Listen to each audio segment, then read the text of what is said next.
Hello friends, मेरा नाम है तुषार और आप सभी का स्वागत है मेरे यूट्यूब चैनल तुषार.education पे। दोस्तों, यदि आप मेरे चैनल पे पहली बार विजिट कर रहे हैं तो इस चैनल को जरूर सब्सक्राइब करिए, क्योंकि इस चैनल पे मैं एजुकेशनल वीडियोस अपलोड करता रहता हूं जो आपके लिए हेल्पफुल हो सकती हैं। दोस्तों, ये वीडियो है उन स्टूडेंट्स के लिए जो LLB या फिर VLLB का एंट्रेंस एग्जाम देने वाले हैं किसी भी यूनिवर्सिटी में। उन स्टूडेंट्स के लिए काफ़ी हेल्पफुल वीडियो है।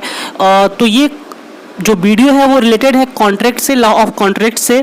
तो मैं आपको बता दूं कि सबसे पहले मैं इसका जो पार्ट 1 है वो मैं ऑलरेडी अपने चैनल पर अपलोड कर चुका हूं।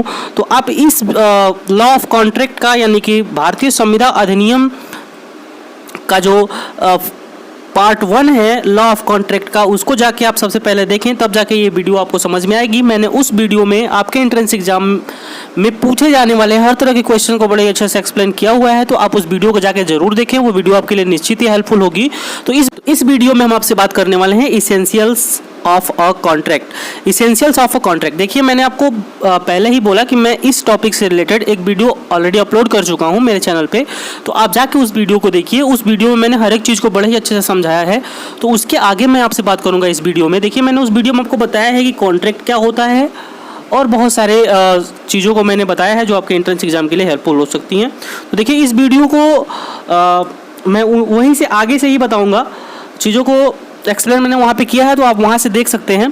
बाकी इस वीडियो में मैं बात करूँगा आपसे essential elements of a contract.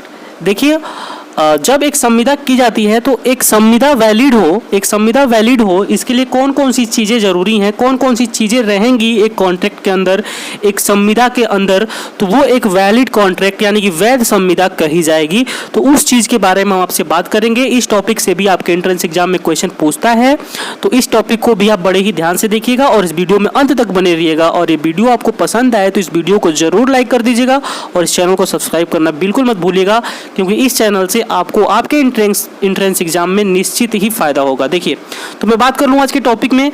तो आज की बात है essential elements of a contract, यानी कि एक वैध संविदा होने के लिए आवश्यक तत्व क्या है, क्या क्या बातें होनी चाहिए एक संविदा करने के लिए। तो आज हम उस पर बात करेंगे। देखिए, सबसे पहला क्वेश्चन यहाँ पे बनेगा कि जो essential elements of a contract यानी कि वैध संविदा के लिए आवश्यक तत्वों के बारे में किस सेक्शन में बात किया गया है, यानी कि भारतीय संविदा अधिनियम की किस धारा में बात किया गया है। तो आपका आंसर होगा सेक्शन 10 यानी कि धारा 10 में। भारतीय संविदा अधिनियम 1872 की धारा 10 में एक वैध संविदा होने के लिए आवश्यक तत्वों के बारे में बताया गया है। ठीक है, अभी आवश्यक तत्व कौन कौन से हैं जरा उस पर हम बात करें। तो देखिए, जो सबसे पहला आवश्यक तत्व है कि 2 पार्टीज यानी कि 2 पक्ष होने चाहिए। मैंने आपको पिछली वीडियो में बताया कि ऑफर क्या होता है, एक्सेप्टेंस क्या होता है, यानी कि 2 पक्ष कम से कम होने ही चाहिए एक संविदा करने के लिए, एक कॉन्ट्रैक्ट करने के लिए। एक पक्ष ऑफर देता है, दूसरा पक्ष एक्सेप्टेंस देता है उस ऑफर के लिए। और इस ऑफर और एक्सेप्टेंस को मैंने पिछली वीडियो में बहुत ही अच्छे से समझाया है, तो यहाँ पे ज़्यादा एक्सप्लेन नहीं करेंगे। देखिए, तो एक वैध संविदा होने के लिए सबसे पहली जो कंडीशन ये है कि 2 पार्टीज होनी चाहिए, यानी कि 2 पक्षकार कम से कम होने चाहिए जिनके बीच में संविदा हो रही है, जिनके बीच में कॉन्ट्रैक्ट हो रहा है। ठीक है, दूसरा जो इसेंशियल एलिमेंट है, महत्वपूर्ण तत्व है, वो है intention to create legal relationship. देखिए, ये बहुत ही ज़्यादा इंपॉर्टेंट पॉइंट है इस इसेंशियल पॉइंट में, इसेंशियल एलिमेंट में, कि जो 2 पक्षकार हैं यानी कि जो पक्षकार कॉन्ट्रैक्ट कर रहे हैं उनके बीच इंटेंशन होनी चाहिए टू क्रिएट लीगल रिलेशनशिप, यानी कि जो वो संविदा कर रहे हैं उस संविदा करने के दौरान इन बातों का होना जरूरी है कि जो वो संविदा कर रहे हैं उन्हें लॉ के द्वारा लागू करवाया जा सकता है इन फ्यूचर। यदि कोई भी पक्षकार संविदा की शर्तों को नहीं मानता है या फिर उन शर्तों के अनुसार कोई कार्य नहीं करता है, तो उसमें से जो पीड़ित पक्षकार है वो लॉ के द्वारा उन शर्तों को मनवा सके, ऐसा इंटेंशन उन दोनों पक्षकारों के बीच में होना चाहिए। तो ये मोस्ट इंपॉर्टेंट पॉइंट है, आप बड़े ही ध्यान से देखिएगा कि उन दोनों पक्षकारों के बीच intention to create legal relationship होना चाहिए। देखिए, मैं आपको एक एग्जाम्पल के थ्रू समझाऊं कि ऐसे बहुत ही सारे कॉन्ट्रैक्ट तो नहीं कहेंगे, वादे हम लोग कर लेते हैं, वादा कहें तो ज़्यादा सही होगा, वादे हम कर लेते हैं जिसको पूरा करने का हमारा कोई विशेष आशा नहीं होता है। जैसे 2 मित्र हैं और वो बोले कि शाम को हम चाय पीने चलेंगे या फिर मूवी देखने चलेंगे या फिर यहाँ खाना खाने चलेंगे। तो ये जो बातें हैं, ये जो वादा है एक तरीके से कहें, इसमें कहीं से भी कोई ऐसा कंडीशन नहीं है जो ये बताता हो कि इन दोनों पक्षकारों के बीच लीगल इंटेंशन है कि यदि दूसरा दोस्त जो है चाय नहीं पिलाएगा तो उसे कानून के द्वारा मजबूर किया जा सके चाय पिलाने का। तो ये जो है एक तरीके से कह लें तो सोशल एग्रीमेंट होता है। और इसी तरीके से डोमेस्टिक टाइप एग्रीमेंट भी होता है, जिसमें भी हम मान के चलते हैं कि दोनों जो पक्षकार हैं उनके बीच लीगल इंटेंशन क्रिएट करने का जो है, लीगल रिलेशनशिप क्रिएट करने का कोई भी इंटेंशन नहीं है। तो आई होप आपको ये पॉइंट समझ में आ रहा होगा। मोस्ट इंपॉर्टेंट पॉइंट है ये, ठीक है, कि दोनों पक्षकारों के बीच इंटेंशन होना चाहिए टू क्रिएट लीगल रिलेशनशिप, ठीक है। Other formalities in certain cases, देखिए जो तीसरा पॉइंट आपको यहाँ पे दिख रहा है, other formalities in certain cases. अगर कुछ कॉन्ट्रैक्ट ऐसे होते हैं जिनमें कुछ सर्टेन कंडीशन होते हैं, जहाँ पे कुछ फॉर्मेलिटीज को पूरा करना, औपचारिकता को पूरा करना जरूरी होता है, जैसे रिटेन, रजिस्टर्ड एंड स्टाम्प्ड करना जरूरी होता है उन कॉन्ट्रैक्ट को। जैसे इंश्योरेंस कॉन्ट्रैक्ट हो गए तो उसमें ये फॉर्मेलिटीज़ पूरा करना पड़ेगा, रिटर्न, रजिस्टर और स्टाम्प्ड होना चाहिए। इमूवेबल प्रॉपर्टी, यानी कि जो हम प्रॉपर्टी को बेचते हैं, जो इमूवेबल प्रॉपर्टी होती है, तो वहाँ पे आपको रिटर्न, रजिस्टर्ड एंड स्टाम्प्ड करना ज़रूरी होता है उस कॉन्ट्रैक्ट को। तो ये बात आप ध्यान से देखेंगे। तो अभी तक मैंने आपसे 3 पॉइंट्स के बारे में बात की। अब सर्टेनिटी ऑफ मीनिंग, ये भी मोस्ट इंपॉर्टेंट पॉइंट है आपके लिए। जो चौथा पॉइंट है सर्टेनिटी ऑफ मीनिंग, यानी कि जो दो पक्षकार हैं वो किस बात पे कॉन्ट्रैक्ट कर रहे हैं, किस बात को लेके कॉन्ट्रैक्ट कर रहे हैं, वो सारी की सारी बातें दोनों पक्षकारों के बीच एकदम से क्लियर होना चाहिए। There should be clarity between the terms of the agreement, यानी कि जो एग्रीमेंट के टर्म्स हैं उन दोनों टर्म्स की क्लियरिटी दोनों पक्षकारों के बीच में होना चाहिए। यानी कि दोनों, अगर आपको किसी भी पॉइंट पे कोई भी बात नहीं समझ में आएगी तो आप कमेंट बॉक्स में हमें मैसेज करिएगा, मैं ज़रूर आपको वहाँ से क्लियर कर दूंगा। बाकी मैं पूरा कोशिश कर रहा हूँ कि आपको चीज़ें अच्छी तरीके से समझ में आ जाए। तो वीडियो अगर आपको पसंद आ रहा है तो लाइक ज़रूर करिए, ठीक है। अगर मैं 5वें पॉइंट की बात कर रही हूँ तो possibility of performance agreement for impossible act is not enforceable. देखिए बहुत ही इंपॉर्टेंट पॉइंट है, possibility of performance agreement for impossible act is not enforceable. मतलब ये है कि जिस बात को करने की या फिर ना करने की एग्रीमेंट दोनों पक्षकारों के बीच में हो रही है, वो पॉसिबल होना चाहिए उस वैसे कार्य का होना। अगर वैसा कार्य इम्पॉसिबल है तो ऐसा जो कॉन्ट्रैक्ट बनेगा, ऐसा जो एग्रीमेंट होगा वो इनफोर्सिएबल बाय लॉ नहीं होगा। तो इस बात को आप ध्यान में रखिएगा कि जो भी कार्य करने की बात की जाए वो पॉसिबल होनी चाहिए, इम्पॉसिबल नहीं होनी चाहिए, ठीक है। तो ये है 5वां पॉइंट। देखिए अगला पॉइंट है फ्री कंसेंट, स्वतंत्र सम्मति। यानी कि ये स्वतंत्र सम्मति, ये देखिए एक बड़ा टॉपिक है आपके इंडियन कॉन्ट्रैक्ट के अंदर। जब आप पढ़ेंगे एडमिशन लेने के बाद LLB या फिर BLLB में एडमिशन लेने के बाद, तो आप इंडियन कॉन्ट्रैक्ट एक्ट जब पढ़ेंगे तो सेक्शन 13 में ये बात बताई गई है। सेक्शन 13 में इस चीज़ को बड़े ही अच्छे से एक्सप्लेन किया गया है कि किन किन कंडीशन में जो सहमति होती है, एक तरीके से हम बात करें आसानी भाषा में, तो सहमति स्वतंत्र होनी चाहिए। और कौन कौन सी कंडीशन हैं, यदि वो लागू हैं तो सहमति स्वतंत्र नहीं कही जाएगी। तो आप वहाँ पे पढ़ेंगे सेक्शन 14, सेक्शन 15, सेक्शन 16, 17, 18 और आप उसके बाद 20, 21, 22, या हाँ इन सारे सेक्शन में आप पढ़ेंगे कौन कौन सी कंडीशन है, यदि वो कॉन्ट्रैक्ट के अंदर लागू होते हैं तो सहमति जो है फ्री नहीं कही जाएगी, तो ये बड़ा टॉपिक है, आपको वहाँ अच्छे से पढ़ने को मिलेगा। तो अभी इसेंशियल ऑफ कॉन्ट्रैक्ट में ये एक मोस्ट इंपॉर्टेंट इसेंशियल है कि जो कंसेंट है वो फ्री होनी चाहिए, ठीक है। जो कंसेंट है वो फ्री होनी चाहिए, आपको ये बात ध्यान में रखना है। अब जो अगला मोस्ट इंपॉर्टेंट इसेंशियल एलिमेंट है वो है कि parties must be competent to contract. देखिए पार्टीज जो हैं, जो कॉन्ट्रैक्ट कर रही है पार्टीज, उनका कॉम्पिटेंट होना बहुत ही ज़रूरी है। यानी कि वो सक्षम हो संविदा करने के लिए, ये बहुत ही ज़्यादा ज़रूरी है।